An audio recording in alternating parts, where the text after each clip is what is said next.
నిలబడ్డ లాయర్లను కూడా మమ్మల్ని చంపేస్తామని బెదిరించారని అన్నారు. కానీ ఎవరు కూడా పారిపోలేదు. ఆ ముగ్గురు వ్యక్తులు రేప్ విక్టిమ్సా కాదంటానికి నిలబడటానికి బయటకు వచ్చి పోరాటం చేశారు.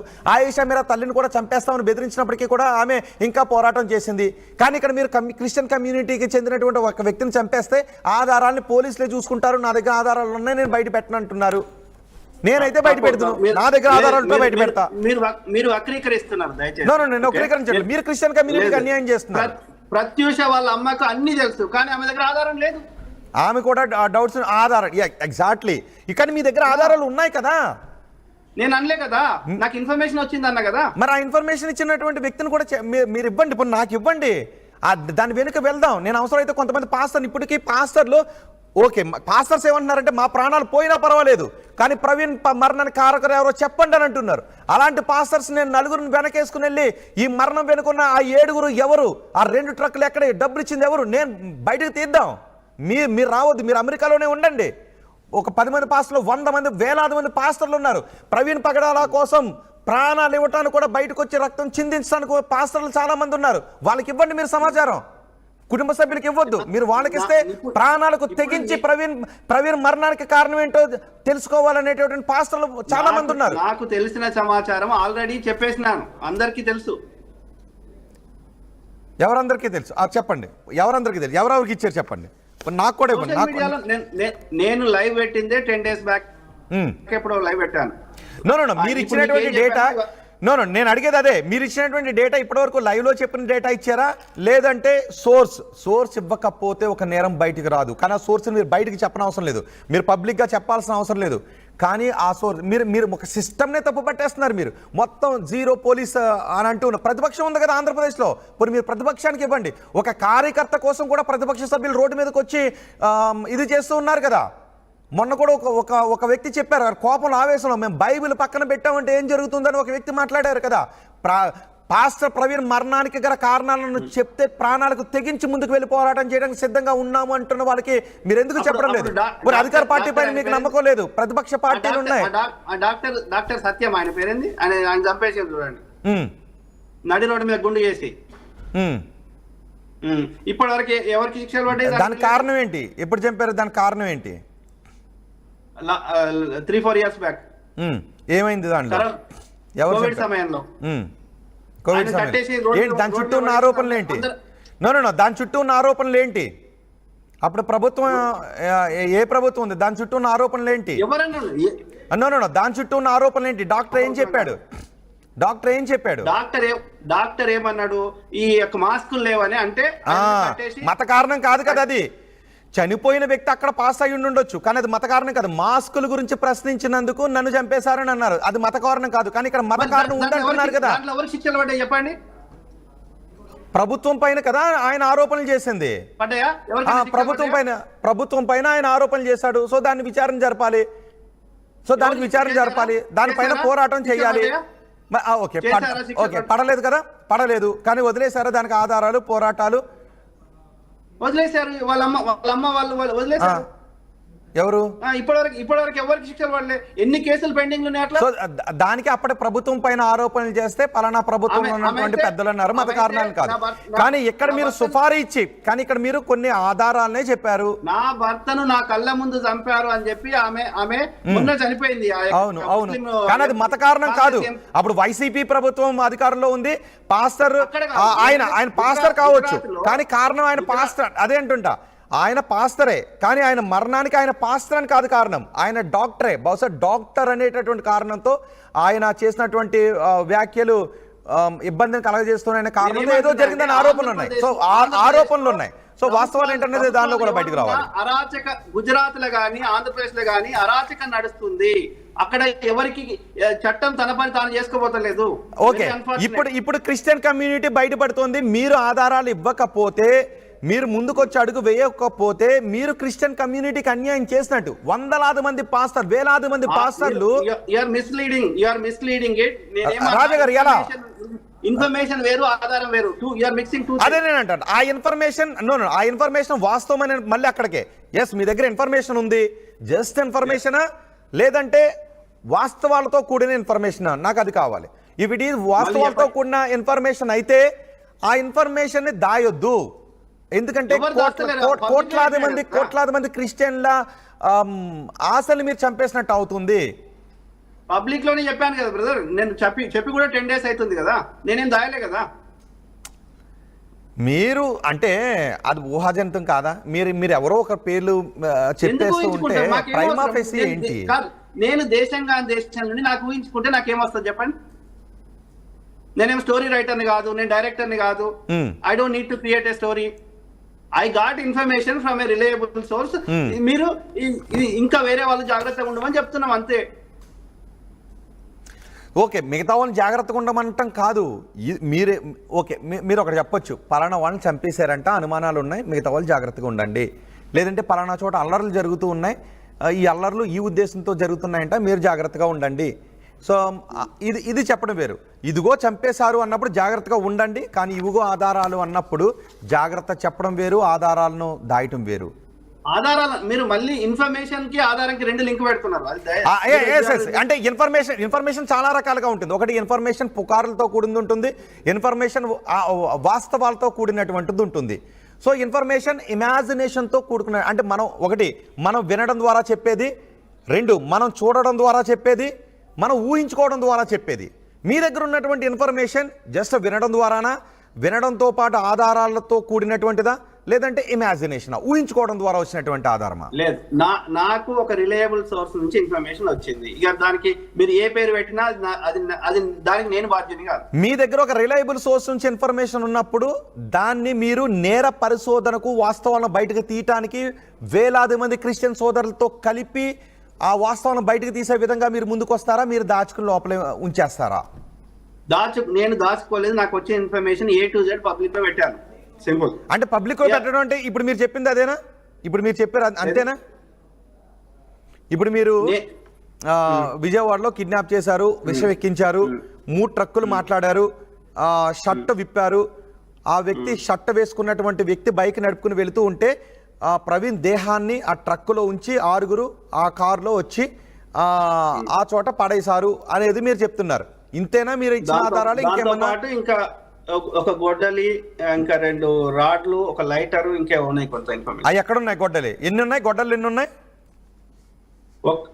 ఒకటి ఇట్లా ఇక్కడ కొట్టిన ఆయనకి అది ఎవిడెన్స్ కూడా ఉంది. మీరు డెడ్ బాడీ కూడా చూడండి. నో అంటే అక్కడ దెబ్బ తాకింది కాబట్టి దాన్ని గొడ్డలతో కొట్టారు అని మీరు అనుకుంటూ ఉన్నారా, లేకపోతే ఇక్కడ ఎవరు ఊహిస్తలేరు బ్రదర్. సింపుల్. మనకు ఇన్ఫర్మేషన్ వచ్చింది, ఇది అని చెప్తున్నాం. అది అవునా కాదా అనేది ఇన్వెస్టిగేషన్ చేసి తేల్చండి. లేకపోతే ఇప్పుడు వాళ్ళు ఇంటర్నల్ గా సమాచారం షేర్ చేసుకుంటే బీజేపీ వాళ్ళు, దానికి సంబంధించింది మనకి షేర్ చేస్తే చెప్తున్నాం. అది ఆధారం క్రిమినల్ దొంగ ఎవరైనా క్రైమ్ చేసేవాడు ఆధారాలు షేర్ చేస్తారా? ఆధారాలు షేర్ చేయకపోతే ఎలాగ? నేనైతే చేస్తాను. ఏ నేరస్తుడు కూడా దొంగ ఎప్పుడు కానీ ఆధారం దొంగ కాదు అంటే మీకు చెప్పింది ఎవరు దొంగ కాదు కదా, మీకు చెప్పింది దొంగ కాదు కదా. మీకు వాళ్ళకి ఇన్ఫర్మేషన్ షేర్ చేశారు కానీ వాళ్ళకి ఆధారాలు షేర్ చేయలేదు వాళ్ళు.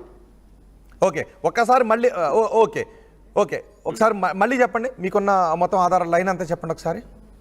ఏది విజయవాడ నుంచి ఏం జరిగింది అనేది, పడి ఉన్న చోట వరకు ఏం జరిగింది అనేది ఒకసారి మళ్ళీ చెప్పండి. సింపుల్ గా మళ్ళీ అది ఉన్నట్టు చదవాల్సిన అవసరం లేదు. కానీ ఇది 7 కాంట్రాక్ట్ కిల్లర్స్ ఒరిస్సా, ఛత్తీస్గఢ్, రాయ్గఢ్ చెందిన వారు ప్రవీణ్ బ్రదర్ ని చంపడం జరిగింది. అదే ఆ ఎక్కడైతే పోలీసులు చూపెడుతున్న CCTVల అన్నిట్లో ప్రవీణ్ బ్రదర్ కాదు. అది కేవలం ఇన్వెస్టిగేషన్ ని మిస్లీడ్ చేయడానికి మాత్రం. అది ప్రవీణ కాదనేది మాకు కూడా డౌట్ ఉంది, ఎందుకంటే మేము కూడా చూడలేదు అసలు. నేను ఇంతవరకు ప్రవీణ్, మీరు చూసారా ప్రవీణ్ ఎప్పుడైనా? వీడియోలో చూసాను, ఇన్ పర్సన్ చూడలేదు, నేరుగా ఎప్పుడు చూడలేదు. 3-4 years బ్యాక్ వీడియోలలో చూసాను. ఇప్పుడు కాదు, రక్షణ టీవీలో మాట్లాడుతున్నప్పుడు అప్పుడెప్పుడో చూసాను. టీవీలోనే చూసారు, నేరుగా ఎప్పుడు చూడలేదు. కరెక్ట్. ఓకే, మంచి ఇన్ఫర్మేషన్ సేకరించారండి రాజా గారు. ప్రవీణ్ బ్రదర్ తో అత్యంత సన్నిహితంగా ఉన్న వాళ్ళు దగ్గర నుంచి చెప్పిన సమాచారం కూడా చెప్పిన వాళ్ళు ఉన్నారు.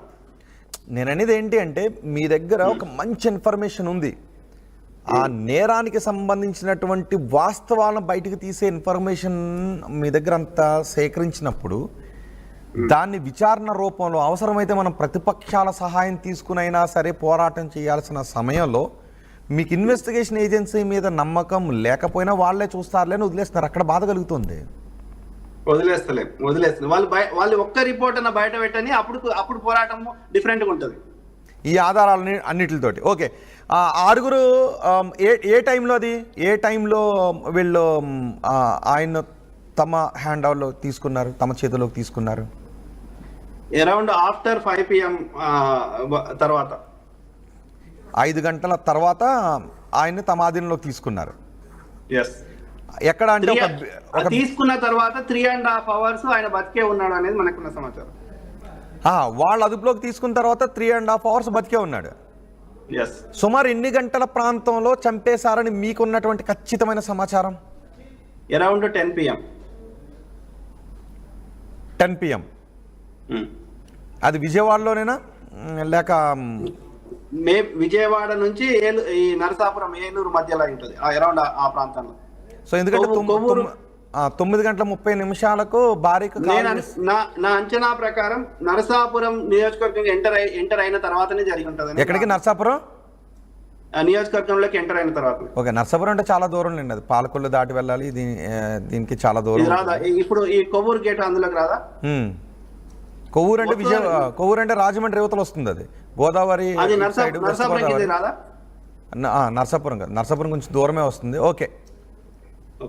సో ఏది ఏమైనా కాంట్రాక్ట్ చెప్పండి. ఓకే, కాంట్రాక్ట్ కిల్లర్ విజయవాడ దాటినాకనే జరిగింది. విజయవాడలో కిడ్నాప్ చేసిండ్రు. విజయవాడలో కానీ విజయవాడ అవుట్స్కట్స్ లో కానీ ఇది జరిగింది అనేది మనకున్న సమాచారం. సో ఆ తర్వాత ఆ ట్రక్ లో తీసుకువెళ్ళారా, కార్లో తీసుకువెళ్ళారా? కార్లో తీసుకెళ్లారు డెడ్ బాడీని. ట్రక్ లోనేమో వెహికల్ తీసుకెళ్లారు. ట్రక్ లో వెహికల్ తీసుకెళ్లారు. ఎస్. ఓకే, కారులో డెడ్ బాడీని తీసుకెళ్లారు. ఇప్పుడు ఆయన నడిపిస్తున్న బైక్ ఆయన ప్రవీణ్ బ్రదర్ కాదు, నడిపిస్తున్న ఆయన ప్రవీణ్ బ్రదర్ కాదు. ఆ డౌట్ అందరిలోనే ఉంది. ఆ బైక్ టైల్ ల్యాంప్ అండ్ ఆయన కూర్చున్నటువంటి ఇది ఆయన హావభావాలు కాదు అనే ఉంది. సో అది పోలీసులు ఇంతవరకు క్లారిటీ ఇవ్వలేదు. కాదు, బైక్ కాదు, రెండు కాదు. సో బైక్ ట్రక్ లో వచ్చింది, డెడ్ బాడీ కార్ లో వచ్చింది. సో ఆ రెండు అక్కడ పెట్టేసి వెళ్ళిపోయారు. బాడీని కార్లో తీసుకొచ్చారు. కరెక్ట్. ఆ కార్ హైదరాబాద్ రిజిస్ట్రేషన్, సికింద్రాబాద్ లో రెంట్ చేసిందని చెప్తున్నారు. సికింద్రాబాద్ లో రెంట్కి తీసుకున్నారు. కరెక్ట్. ఎక్కడ తీసుకున్నారు అంటే ఎక్కడ తీసుకున్నారో తెలిస్తే మనం వాళ్ళ దగ్గరికి వెళ్ళి అడగొచ్చు. ఆ రోజు వాళ్ళ దగ్గర ఉన్న కార్లు ఏంటి, మారుతి కార్లు ఏంటి, ట్రక్కులు ఏంటి, ఎక్కడి నుంచి ఎక్కడికని తీసుకున్నారు, ఎంతమంది వాళ్ళ దగ్గర తీసుకున్నారు, ఈ డీటెయిల్స్ కూడా మనం సేకరిస్తే మంచి ఇన్ఫర్మేషన్ వస్తుంది. ఎక్కడ తీసుకున్నారు ఐడియా ఉంది, తెలుసా అండి? అది సికింద్రాబాద్ అని చెప్పారు కానీ నాకు ఎగ్జాక్ట్ తెలియదు.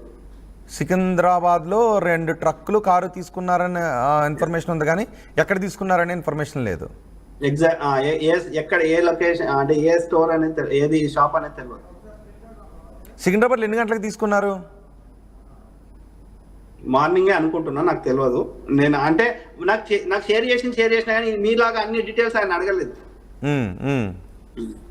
ఎందుకంటే ఇది చెప్తేనన్నా ఇంకా కొంచెం హెల్ప్ అవుతుందేమో ఇన్వెస్టిగేషన్. కానీ నేను ఖచ్చితంగా నా ఉద్దేశం కూడా అదే. ఒకవేళ ఎవరి దగ్గర అయినా ప్రవీణ్ పగడాల మరణానికి సమాచారం ఉంటే దాన్ని దయచేసి దాయొద్దు. ఒకవేళ అది జస్ట్ ఇమాజినేషన్, వాళ్ళ లైఫ్ కి థ్రెట్ ఉంటుందని వాళ్ళు చెప్పారు, బయటకు రారు. మాకు తీసుకొచ్చి ఇమ్మనండి, లేదంటే ప్రతిపక్షాలకు తీసుకెళ్ళిద్దాం.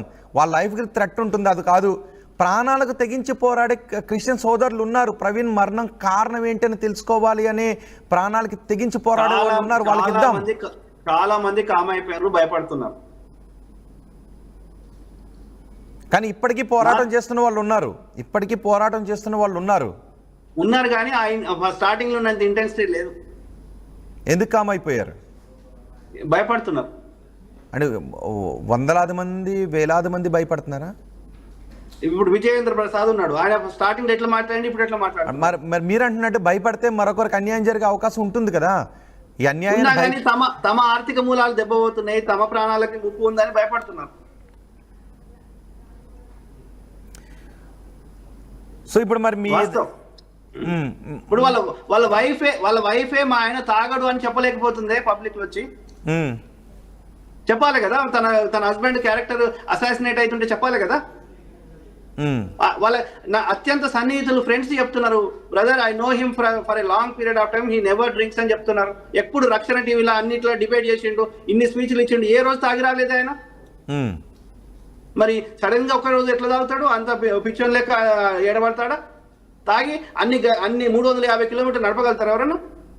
సో అదే ఇప్పుడు ఇవన్నీ కూడా డౌట్లు. ఎస్ నేను కూడా అడుగుతాను ఆ డౌట్ ని. ఆయన తాగరు డౌట్లు ఉన్నాయి కానీ అదే కుటుంబ సభ్యులు చెప్పాలి కదా, వైఫ్ చెప్పాలి కదా. మ్మ్. చెప్పట్లేదు, భయభ్రాంతులకు గురైంది ఆమె. ఇట్స్ నో ఒకటి దయచేసి చెప్తున్నా, it is no longer their family issue. ఇది నేననేది అదే, ఇది వాళ్ళ ఫ్యామిలీ ఇష్యూ మాత్రమే కాదు, ఇది Yes. ఒక క్రిస్టియన్ కమ్యూనిటీకి సంబంధించిన ఇష్యూ. కాబట్టి చూడండి ఒకసారి మీరు మీరు It's not only Yes, sir. Christian community, ఇప్పుడు కామెంట్ చేసి brother. No, no, no. ఇప్పుడు చాలా మంది విమర్శించే వాళ్ళు కూడా నేను అడుగుతున్నది ప్రవీణ్ పగడాల మరణానికి కారణం ఏంటో తెలుసుకోవాలి అని. సో ప్రవీణ్ పగడాల మరణానికి కారణం ఏంటో తెలుసుకోవాలనే విషయంలో లోతైన క్వశ్చన్ అడిగితే మీకు నచ్చకపోతే ఏమీ చేయలేము ఎవరికైనా, మిమ్మల్ని కాదండి, కొంతమంది వ్యతిరేకంగా. ఎందుకంటే మీ దగ్గర కొంతమంది వ్యతిరేకంగా అంటే ఒక వాస్తవాన్ని క్వశ్చన్ చేయడానికి, బహుశా వాళ్ళు హిందూస్ పెడుతున్నారో ముస్లిమ్స్ పెడుతున్నారో క్రిస్టియన్స్ పెడుతున్నారో నాకు తెలీదు, ఒక వాస్తవాన్ని బయటకు తీయటానికి అడిగేటటువంటి లోతైన క్వశ్చన్ని అడగటాన్ని విమర్శిస్తున్నటువంటి